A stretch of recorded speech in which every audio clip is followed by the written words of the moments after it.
সবাই বলতেছে বিএনপি খারাপ, আগে বলছে আওয়ামী লীগ খারাপ। ভাই আমি বলি কি, না বিএনপি খারাপ, না আওয়ামী লীগ খারাপ, না জামাত, না এনসিপি, ভাই কেউই খারাপ না, সবাই ভালো। খারাপ কে জানেন? এই বাঙালিরা, এই বাংলাদেশিরা খারাপ। এই বাংলাদেশিরাই কিন্তু এই দলের সাপোর্ট করতেছে, তারপরে চাড়ামি করতেছে।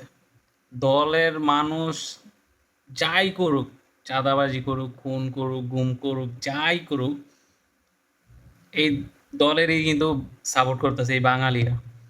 এই চাটামি যারা করে, এই চাটুকাররা যতদিন ভালো না হইব ভাই, আপনি আমি যত ট্রাই করেন, যাই কিছু করেন, অন্য দল আসুক, জামাত আসুক, বা আবার যদি নিষিদ্ধ দল আওয়ামী লীগ আসুক, কিচ্ছু হইব না বাংলাদেশের।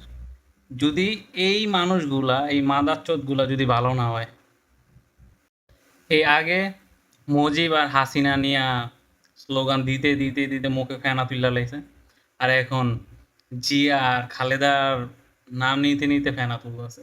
তো আগে আর এখনকার মধ্যে তফাৎ কি ভাই? আমি তো এটাই বুঝতেছি না। আমার কথা হইলো ভাই, ওরা ক্ষমতায় গেছে ভালো, ওদের পিছনে মানে চাঁড়ামি কেন করতে হইব?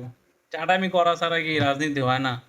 তুই চাঁড়ামি করতে করতেই তো ওদের যেই যে অহংকার এগুলা বাড়ায় ফেলতেছস। তো এইগুলা করলে তো ওদের মনে এরকম একটা অনুভূতি জায়গায় যায় যে আমি ওই লেভেলে চলে গেছি যে আমি এখন যা ইচ্ছা তাই করব।